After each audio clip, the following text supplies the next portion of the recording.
다음은 이수아 기자가 준비했죠. 네, 국민의힘 당내 소식도 같이 알아보겠습니다. 네. 제목은요, 윤 당권 주자 면접, 윤심 방향박은입니다. 네. 최근 여당 지도부와 만찬을 가졌죠, 윤 대통령. 그런데 이후에 뭐 주호영 원내대표와도 한 차례 더 독대를 가졌다, 이런 소식까지 저희가 전해드렸던 것 같아요. 네. 그런데 이 독대가 있었던 같은 날, 지난달 30일이죠. 이날 윤 대통령이 주 원내대표만 만난 게 아니었습니다. 김기현 의원과의 만찬을 이어서 가졌다라는 소식이 추가로 전해졌는데요. 네. 지난달 30일 김 의원과 관저에서 만났다고 합니다. 이 친윤계, 특히 장제원 의원과 김기현 의원이 힘을 모으기로 자기 당권에서 이미 얘기가 나왔다. 김장연대 얘기도 맞아요. 있었고, 이런 가운데서 이 만찬 얘기가 나왔기 때문에 아무래도 윤 대통령과 김 의원이 차기 당권 관련해서 어떤 대화를 나눈 거 아니냐, 이런 추측들이 나오고 있습니다. 아니 그러면 윤심은 김기현 의원이라고 봐야 되는 거예요?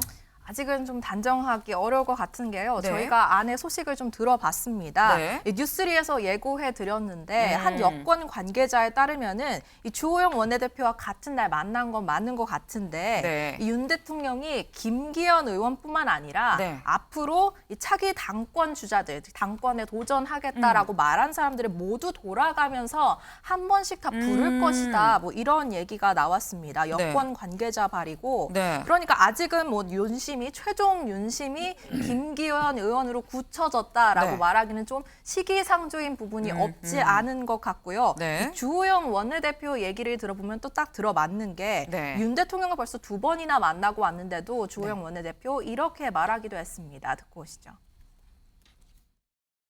이런 분 중에서 총선을 승리로 이끌 사람이 누구냐, 이제 이런 고민이 있는 것이고, 민주당이 이재명 대표 이외의 최고위원 전원이 수도권 출신입니다.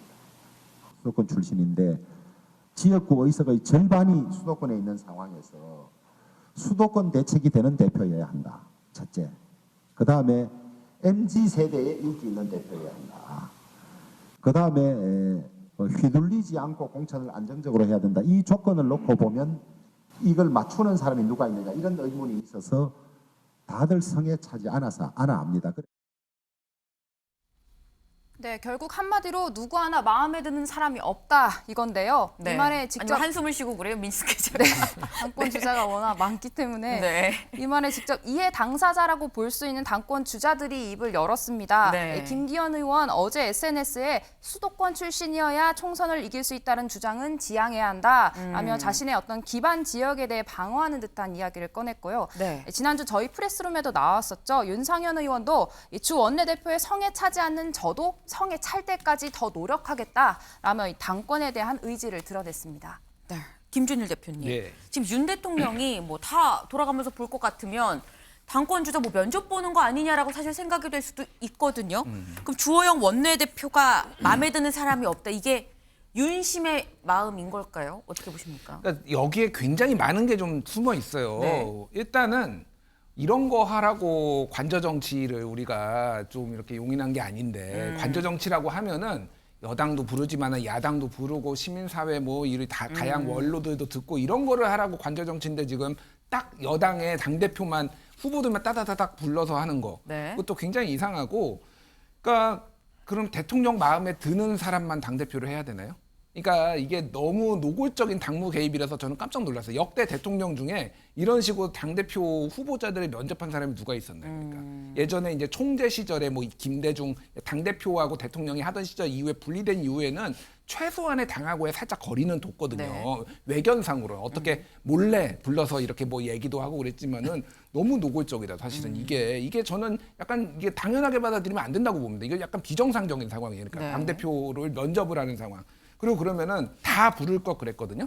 다 만날 것도 아니에요. 부르면 가야 되는 겁니다. 그러면 대통령이 부르면은 이게 네. 지금 워딩에 그런 사실 게 전하는 숨어있어요. 사람 말이기 때문에. 그렇죠. 그런데 거기에 네. 이미 대통령이 우위에 있고 부르면은 다 와야 된다라는 게 깔려 있는 거예요. 이 여권 관계자에. 자, 그럼 제일 궁금한 거. 네. 유승민 전 의원 부를 건가요?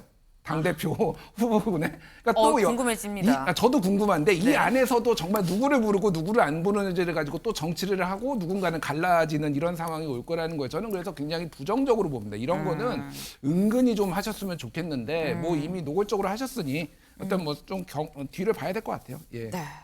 근데 사실 잠깐 그럼 윤심은 대체 어디 있는 건가 궁금해지는데 민지숙 기자, 네. 윤심이 한동훈 장관한테 있다 뭐 이런 해석도 나옵니다. 이런 이야기도 나옵니다. 이 수도권이어야 하고 MZ세대에 소구하면서 새로운 인물 꼽아보면 결국 한동훈 장관밖에 없다 이런 해석이 나오는 건데요. 네. 이 박지원 전 국정원장 오늘 한 라디오 방송에서 이렇게 이야기했습니다. 직접 듣고 오시죠.